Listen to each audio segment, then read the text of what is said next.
Da onde a gente tirou que a gente pode fazer um regimento? Da Constituição. Lembrando que a Constituição é aquela carta máxima, que é da onde a gente vai tirar todo o nosso ordenamento jurídico.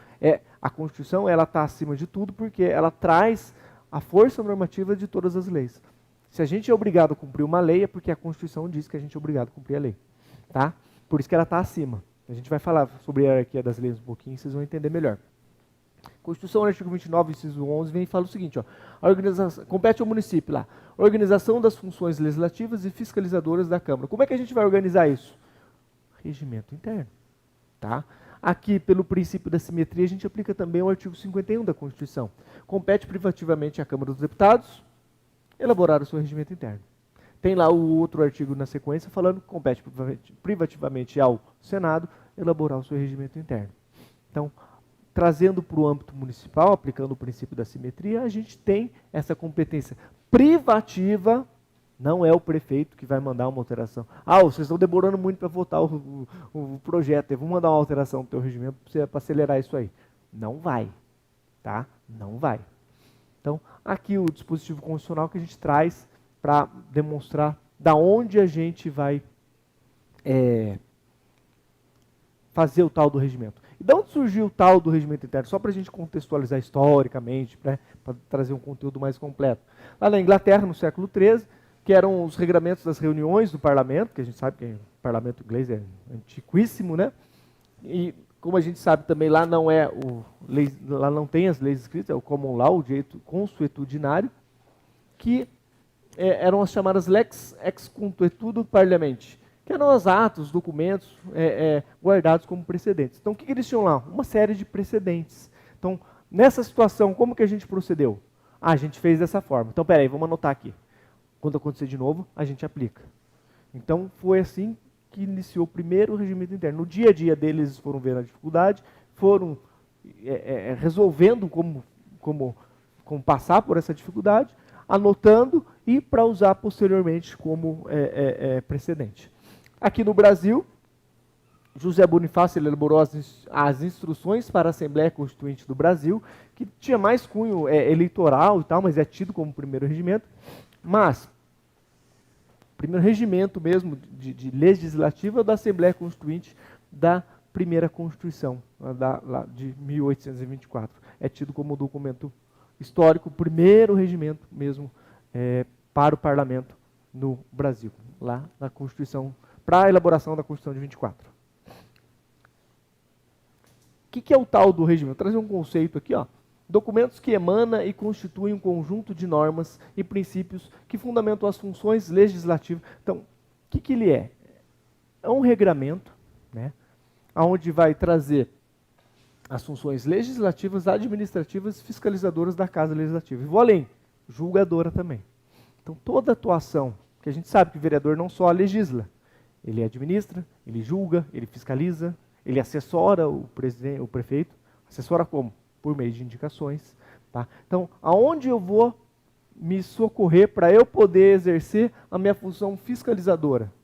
Lá no regimento interno. Como que eu vou fazer isso? A gente vai falar um pouquinho sobre isso. Vamos fazer um requerimento de informação? Ou vamos instituir uma CPI? Uma CPI tem que ter previsão no regimento? Necessariamente tem. Tá? E se não tiver? Se não tiver, você vai ter que pegar a lei federal e vai faltar alguma coisa que eventualmente vai dar problema. Mas o ideal é você ter no teu regimento interno. Tá? Função legislativa.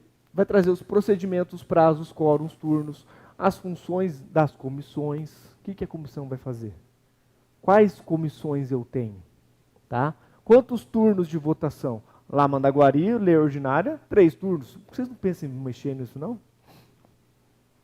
Porque pensa bem, para alterar a lei orgânica, são 2 turnos, né? Ou vocês votam em 3 também? Se estiver votando, está errado.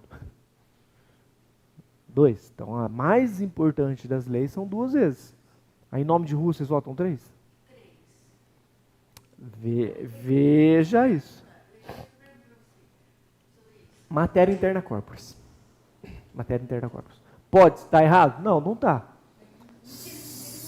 Lembra que eu falei que, eventualmente, você identificar algum problema no teu regimento, você pode alterar ele pontualmente? Esse é um deles. Todos os projetos? Em 2 votações? tem regimento que é uma só. Olha só, nós estamos antigos mesmo, né? Resolução lá, vocês votam quantas vezes? Resolução e decreto. Vezes. Resolução e decreto, quantas vezes vocês votam lá? 3, não é? Não, isso é uma só, né? Decreto legislativo é uma só. É uma só. Em resolução? Para alterar o regimento, por exemplo. Resolução são duas. Duas ou três. Mas o restante é 3, sempre 3. Resolução e decreto nosso é uma só lá. A rigor poderia ser uma. Por que se... Né, normalmente são duas, né? Por que se convencionou colocar duas? Alguém já se parou para perguntar sobre isso? Por que não só uma? Alguém já viu o vereador mudar de ideia de primeira para segunda? Alterar esse regimento daí, caso, Já, né? Mas por algum motivo eu escuso, né? Eu já vi também, mas eu abafo o caso. Recebeu a ligação na hora. Para mudar, vai ter que ser alteração no regimento interno. Alterar o regimento, só isso. Tem que mudar tudo. Não, só mudar ali um ou outro artigo. Não é muito Fica complexo, não. 3, fica a vida inteira nos projetos, sabe? Não é muito complexo, não. Jogar símbolos desde do... Porque aí tem que mudar. Faz duas votações. A lei orgânica fala em turno de votação? Não deveria. Mas fala. Não deveria. Pois é. Não deveria, porque a lei orgânica não se presta para isso. Vou até anotar. Tá? Mas não deveria. Mas assim, essa ideia de votar duas vezes é por quê? No Congresso Nacional, a gente tem o quê? Duas casas legislativas. Uma lei ordinária, uma lei de licitações, 200 artigos. Quantas vezes votaram? Uma vez. Cada casa votou uma vez. O Senado votou uma e a Câmara dos Deputados outra. Certo? Então por que a gente tem que votar duas vezes o nome de rua? 3. No caso, 3.